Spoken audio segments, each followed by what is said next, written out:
Good evening. Welcome to another special 2-hour edition of Special Report. We are coming to you live tonight from the Villages near Orlando, Florida. It is a gorgeous night, as you can see here, along Lake Sumter. I'm Brett Baer. We begin again tonight with questions and concerns over the incoming Trump administration's relationship with and attitude toward Russia.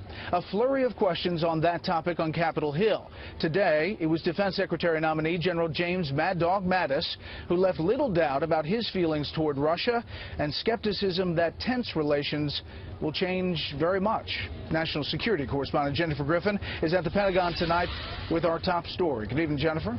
Good evening, Brett. The issue of civilian leadership of the military came up only briefly today. General James Mattis made one thing crystal clear. He sees Russia as the #1 threat. The statements made under oath by General James Mattis stood in stark contrast to the campaign promises of Donald Trump, who badmouthed NATO, suggested the U.S. could work with Russia, and promised to tear up the Iran deal, which General Mattis said he would advise against, adding it is not a deal he would have signed. I think it is an imperfect arms control agreement. It's not a friendship treaty. But when America gives her word, we have to live up to it. He differed with the president-elect by expressing strong support for NATO, saying the treaty alliance is vital to U.S. national interests, so vital that if it didn't exist, the U.S. would need to create it.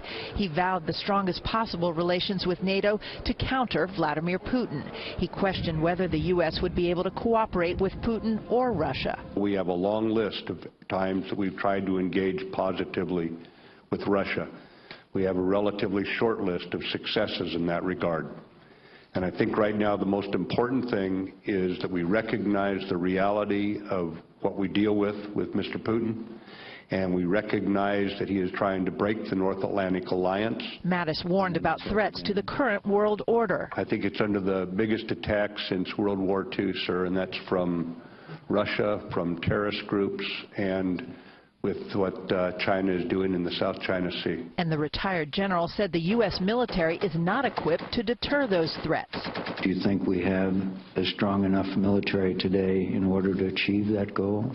No, sir. Mattis was asked about the president-elect's Twitter habits, especially when complaining about the cost of defense programs.